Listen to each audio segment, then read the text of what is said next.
Band News FM. Economia pra você, com Juliana Rosa. Olá, seja muito bem-vinda, seja muito bem-vindo ao programa Economia pra você, aqui no Band News TV e na rádio Band News FM. Nessa reta final, o governo corre para conseguir aprovar, até terminar o ano, as pautas no Congresso Nacional mais urgentes. Medidas para aumentar a arrecadação, ajudar no equilíbrio das contas públicas, reforma tributária e o orçamento do ano que vem. Como é que essas medidas vão impactar a economia? Meu convidado entende muito de contas públicas. É o Jefferson Bittencourt, ex-secretário do Tesouro Nacional e economista da Asa Investments. Vamos ao nosso top 3 de hoje. Top 1. Qual é o déficit esperado para 2024? Top 2. As expectativas para o PIB brasileiro.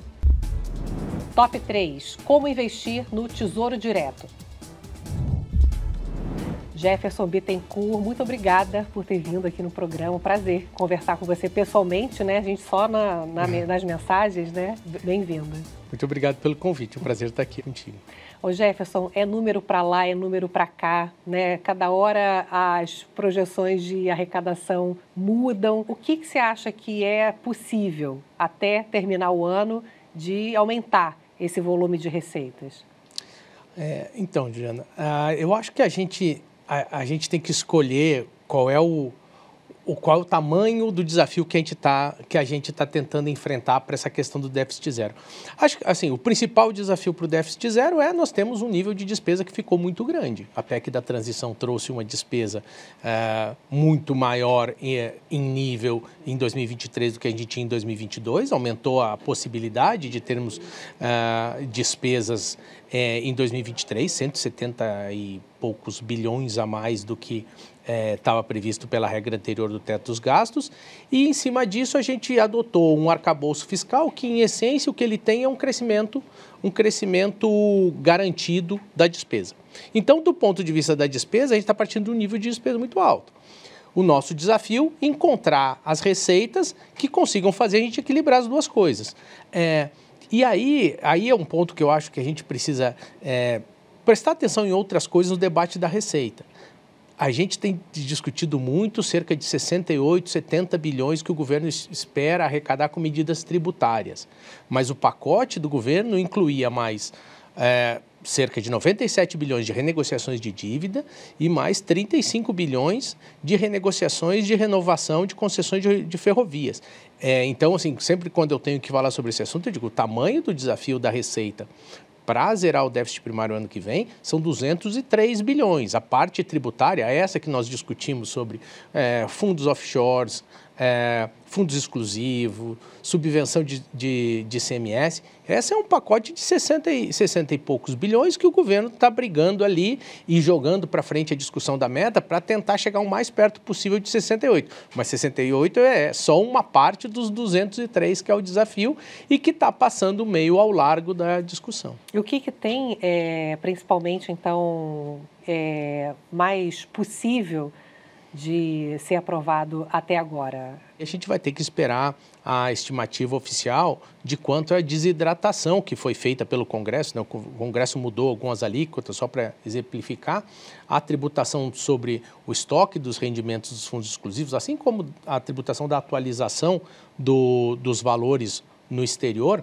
O governo mandou com uma proposta de alíquota de 15%, o Congresso reduziu para 8%. Então, assim, precisa readaptar as estimativas. Mas essa, acredito que deva passar sem grandes problemas no Senado, ser sancionada esse ano.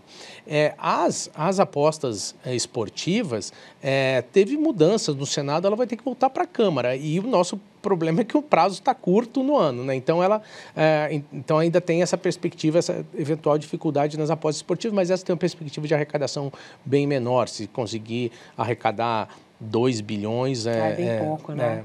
Já seria algo a se comemorar nesse primeiro ano. Os fundos, a gente falava 20 bi, não é isso? Isso, vai ter uma perda grande, porque era 20 bi, porque a maior parte da arrecadação do primeiro ano, ela vem da tributação sobre o estoque, que foi justamente essa que a alíquota caiu de 15 para 8. Tem perspectiva de o governo estar vendo uma base tributária menor do que pode ser? Talvez sim. talvez sim, principalmente nos fundos exclusivos. Pode ser que o governo estivesse olhando para uma base um pouco menor, a base ser um pouco maior, mas é melhor a gente esperar o que a Receita Federal vai colocar oficialmente nas projeções. E aí eu acho que a mais importante dessas discussões do pacote tributário, do desafio, né? O desafio dos 203 tem vários pacotes: o pacote de concessão, o pacote de renegociação e o pacote tributário. Do pacote tributário, a medida mais importante é essa questão de voltar a tributar as subvenções de ICMS que são concedidas pelos estados. Os governos estaduais, muito no âmbito da discussão das regras da guerra fiscal, os governos estaduais davam algum tipo de benefício de ICMS para as empresas se instalarem no estado. Davam um crédito presumido de ICMS, davam um diferimento por recolhimento, e as empresas usavam esse benefício e abatiam da base de cálculo dos impostos federais, ou seja, daquilo que eu tenho que pagar para o governo federal, ele desconta o benefício que o Estado deu para ele. Realmente não faz sentido. Isso, não, na verdade é muito estranho que um ente esteja afetando a base tributária do outro. Assim, o Estado afetar a base tributária da União, do mesmo jeito que gerou toda a controvérsia quando teve uma decisão da esfera federal sobre o ICMS o ano passado, o ICMS de combustíveis. É verdade. Tanto que acabou que agora o governo federal está compensando a perda que os estados tiveram por aquela mudança. Então, assim, é um tema controverso quando uma esfera de governo começa a mexer na base tributária da outra. Essa instabilidade jurídica também é muito ruim. Por mais que é justo ou é injusto, a gente pode discutir e faz sentido a gente discutir a justiça disso. Mas não há como negar que para o ambiente econômico, para a segurança jurídica, essas alterações são muito ruins. A perspectiva é de que esse projeto passe. O tempo está muito exíguo. A discussão hoje é de que vai ser apresentado um relatório na comissão mista que está analisando a medida provisória na semana que vem, com perspectiva de votar nas duas casas naquela que seria a última semana de votação do ano, que é a semana do dia 11 de dezembro. Está apertado, é uma discussão federativa importante. O Senado é uma casa que dá muita importância para essa questão federativa, é o que vai ficar com o plenário apertadinho ali de tempo para conseguir votar, isso num prazo bem curto. Mas a expectativa é que passe. E essa medida entraria, então, com 35 bilhões para poder entrar nessa conta aí de equilíbrio fiscal? Essa era a estimativa original do governo, que era de um impacto de 35 bilhões. Assim, pode ser que tenha alguns ganhos de um incentivo maior para renegociar o passado? Pode ser, o governo está disposto a fazer uma espécie de transação tributária, que é uma espécie de refis feito sob medida, digamos assim. Todo mundo tem mais ou menos claro o que é um refis, né? Quando o governo diz assim, vamos todo mundo renegociar os impostos, a regra para todo mundo renegociar é a mesma. A transação tributária é como se fosse o refis feito no alfaiate, feito na costureira. Vai lá e vê assim, peraí, deixa eu ver quanto é que tu tem de recursos aqui, quanto é que tu tem na conta do banco, quais são os teus ativos, tu está me devendo, então deixa eu ver quanto tu tem de dinheiro e vamos negociar quanto é que tu vai me pagar. Não é feito para todo mundo do mesmo jeito. Vai ver a condição de cada um e vai decidir. O governo está oferecendo uma renegociação dessa para quem não cumpriu a regra do passado, que era constituir reserva e investir os recursos dessas subvenções. Mas os parlamentares querem um desconto maior. E esse jogo de forças aí, ao que eu vou poder, quais os tipos de subvenção que eu vou poder deduzir da base de cálculo. Os deputados querem mais subvenções sendo deduzidas. O governo quer menos subvenções sendo deduzidas. Os parlamentares querem mais desconto sobre as dívidas do passado. O governo quer menos descontos. Desse jogo de força é que vai sair um novo número que deve substituir esse 35.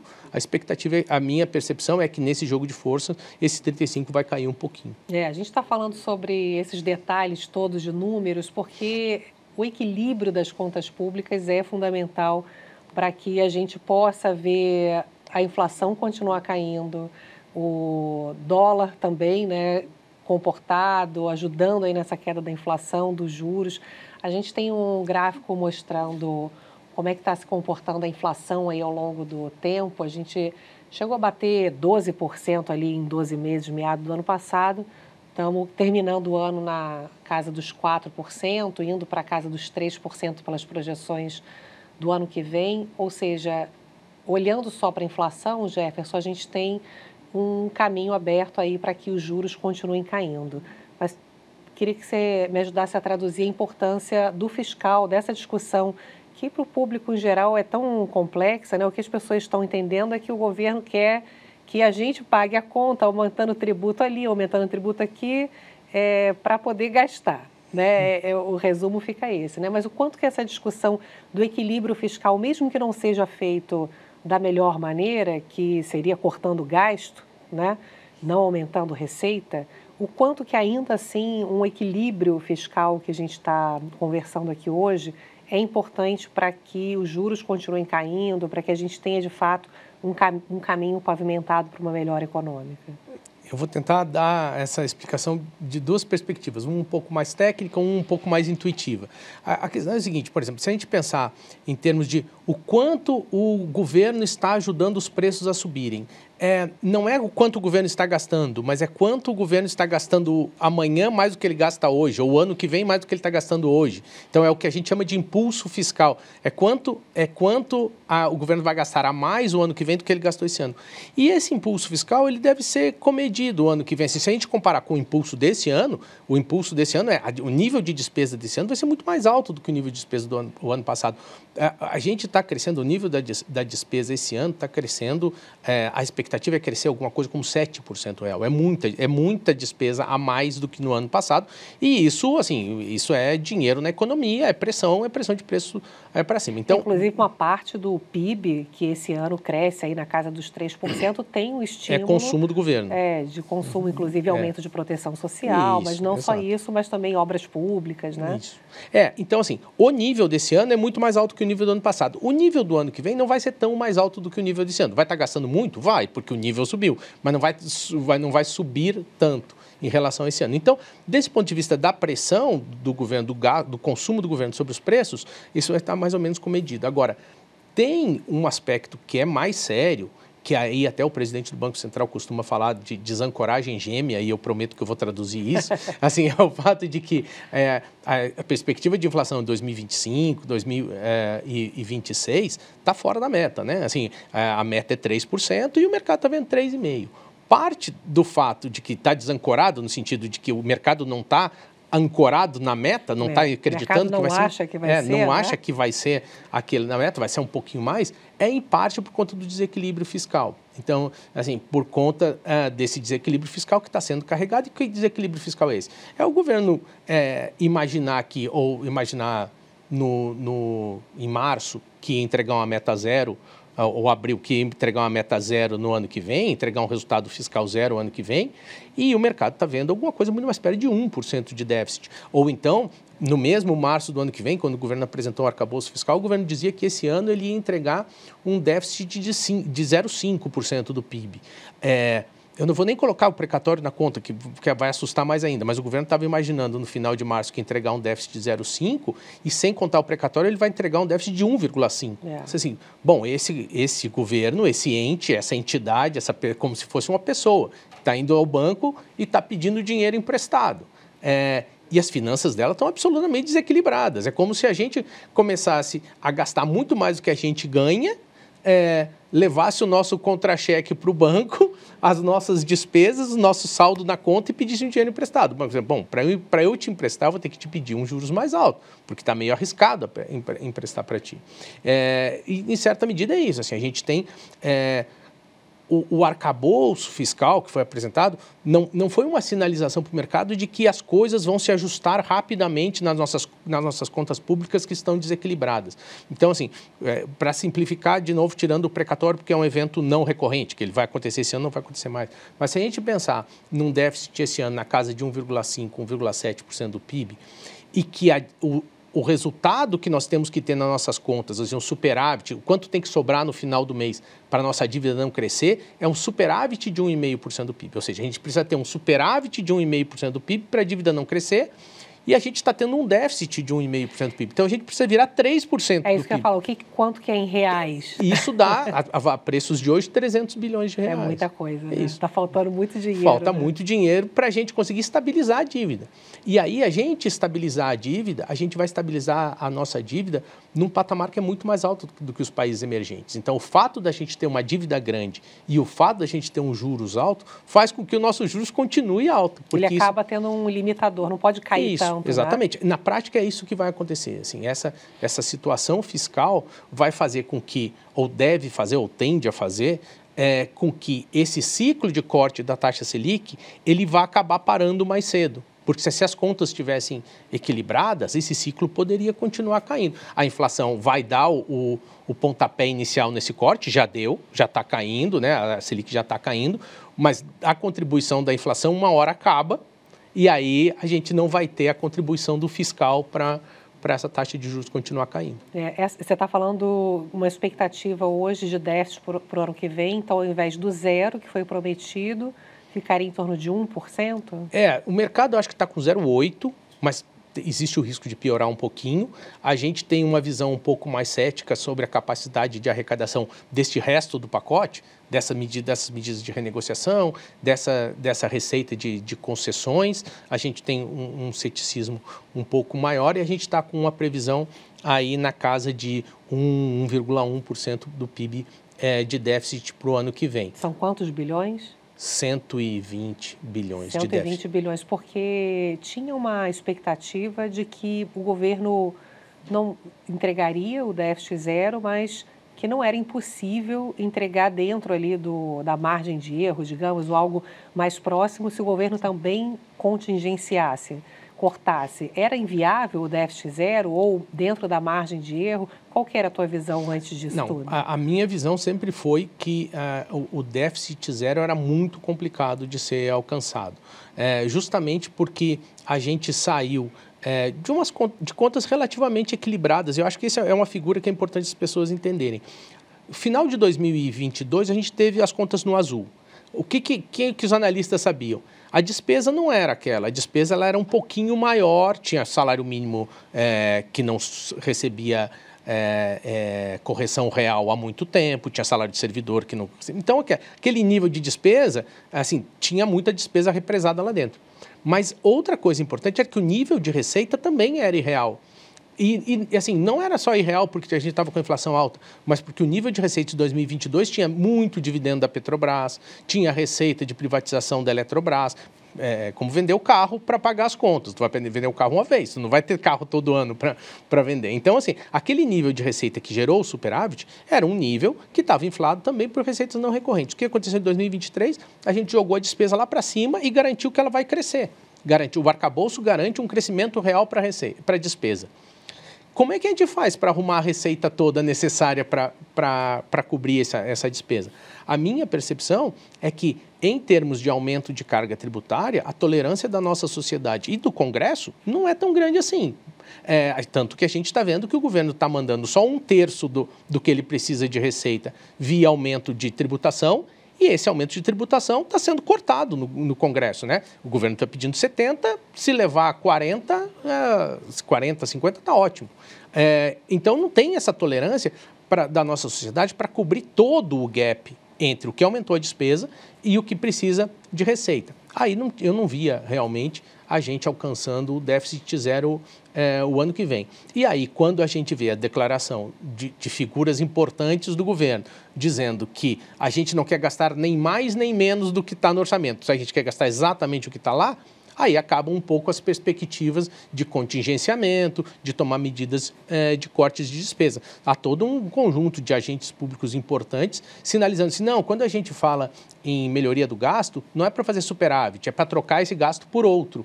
Então, o nosso nível de gasto não tem perspectiva de cair. E aí vai ter uma dificuldade enorme de arrecadar receitas permanentes que cubram esse nível de despesa. Você concorda que o PIB ano que vem Não, a gente tem uma previsão de PIB, inclusive, melhor que a do mercado, na casa de 2% de crescimento. A gente tem uma expectativa que agora, com queda de juros e justamente um ano aí com inflação menor, que a gente possa ter uma situação melhor para começar a dar algum respiro aí no orçamento. Eu vou trazer, então, conversei com um especialista em finanças, o Thiago Godoy, especialista em educação financeira, para ele ajudar a trazer aí para vocês algumas dicas para começar a fazer uma poupancinha, uma reserva através do Tesouro Direto no Momento Seu Bolso.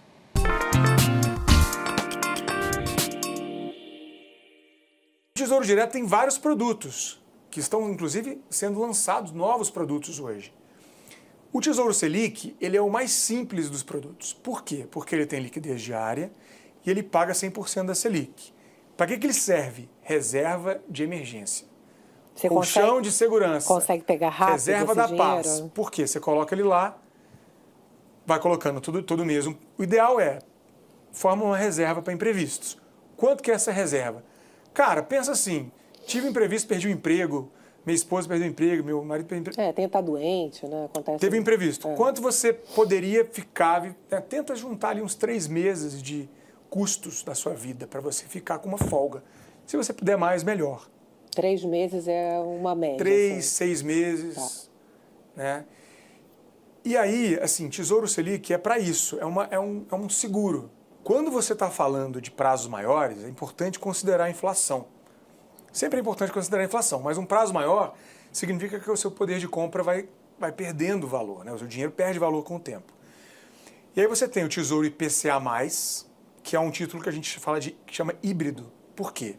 Porque ele rende a inflação, que é o IPCA, né? Mais uma rentabilidade. Então, se a inflação foi 5% no ano, e o seu título que você comprou é IPCA mais 5, ele vai render 10% aquele ano.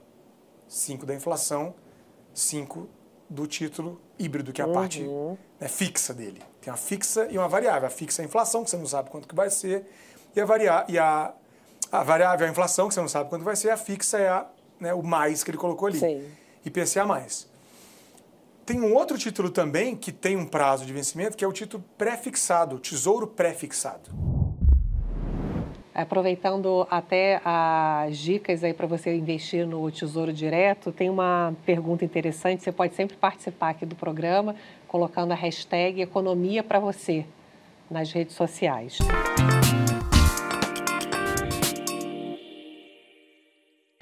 E tem uma pergunta da Carolina, que ela pergunta se pode investir qualquer valor no Tesouro Direto. Eu vou aproveitar e passar até para o Jefferson, que conhece bem também desse assunto.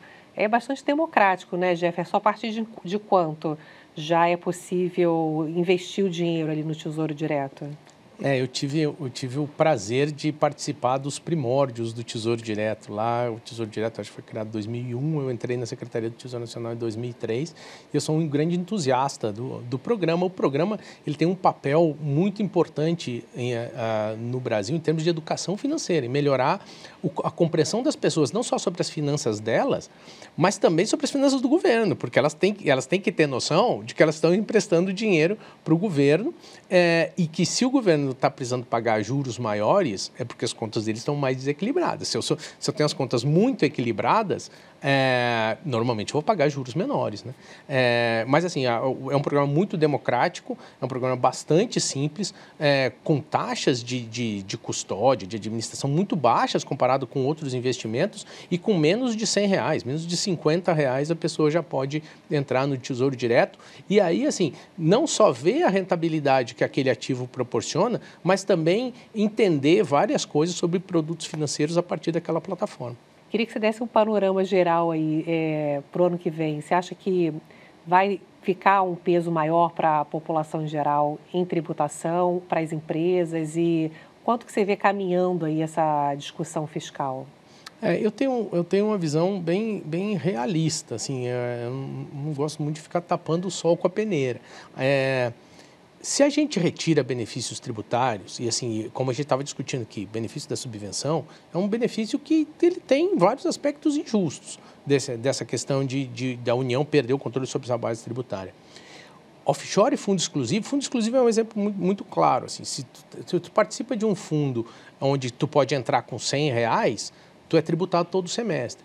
Se tu participa de um fundo onde tu é o único cotista que tu precisa, sei lá, 1 milhão, 2 milhões para entrar, tu só é tributado quando saca. Isso me parece muito injusto, né? Assim, ainda que pode ser que a carga tributária seja a mesma dos dois, a alíquota seja a mesma dos dois, mas tu tem que pagar o imposto, quem contribui com um pouquinho para o fundo, quem coloca um pouquinho de recursos no fundo tem que pagar todo o semestre e quem coloca muito tem que pagar só quando saca, me parece injusto. Então, assim, o governo está tentando corrigir essas distorções. Mas quando a gente corrige essas distorções, o nível, e esse é o objetivo do governo, o nível de arrecadação aumenta. Se eu pego essa arrecadação e divido pelo PIB, esse número vai ficar maior. Que número é esse? É carga tributária. Carga tributária é a arrecadação dividido pelo PIB. Se eu reduzir os subsídios, a arrecadação aumentou e eu dividi isso pelo PIB, a carga tributária ficou maior. Então, assim, a tendência é a carga tributária vai ficar maior, corrigindo algumas distorções. Não acho, assim, embora alguns setores reclamem de que a reforma tributária da tributação sobre o consumo deva trazer algum aumento de carga para algum setor, eu acho que para a maioria da população ou cai ou se mantém constante. Essa tributação é uma reforma, um avanço muito importante, essa reforma da tributação sobre o consumo. Podia ser bem melhor, porque assim, se a gente corrigisse mais as diferenças tributárias dentro dos setores, o ganho que nós teríamos em termos de capacidade de crescimento da economia, que a gente chama de PIB potencial, seriam muito maiores. A gente está reduzindo mais as distorções tributárias entre os setores, entre o setor de serviços e o setor de indústria, e menos as distorções tributárias dentro do setor de serviços, dentro do setor de indústria. Ou, um exemplo, a questão da manutenção do simples. Então, tu tem empresas que estão sendo tributadas na indústria pelo lucro real e outras dentro da indústria tributadas pelo simples. Essas distorções dentro do mesmo setor, se a gente conseguisse removê-las, o nosso ganho de PIB potencial seria muito maior. Mas ainda assim é uma reforma muito positiva e que, assim, ela fica mais positiva quando a gente compara com o sistema atual, né? Como o sistema atual é muito ruim, assim, os avanços, qualquer avanço que nós tenhamos já é uma melhora significativa. A questão fiscal, essa precisa melhorar a passos mais largos. E aí a minha percepção meio... a gente está se iludindo achando que a gente consegue ajustar tudo isso pelo lado da receita. Se a gente não parar e rediscutir despesa, a gente vai acabar convivendo com resultados fiscais que não são capazes de controlar a trajetória de crescimento da nossa dívida. Essa a gente vai ter que repensar, principalmente a velocidade de crescimento da despesa. Tá certo. Jefferson Bittencourt, economista da Asa Investments, obrigada pela tua presença aqui no programa. Obrigado pelo convite, um prazer estar aqui contigo. Muito bom essa conversa, muito bom estar com você aqui sempre, aqui no Economia para Você, na Rádio Band News FM, no Band News TV. A gente se vê então na semana que vem. Tchau. Você ouviu Economia para Você, na Band News FM.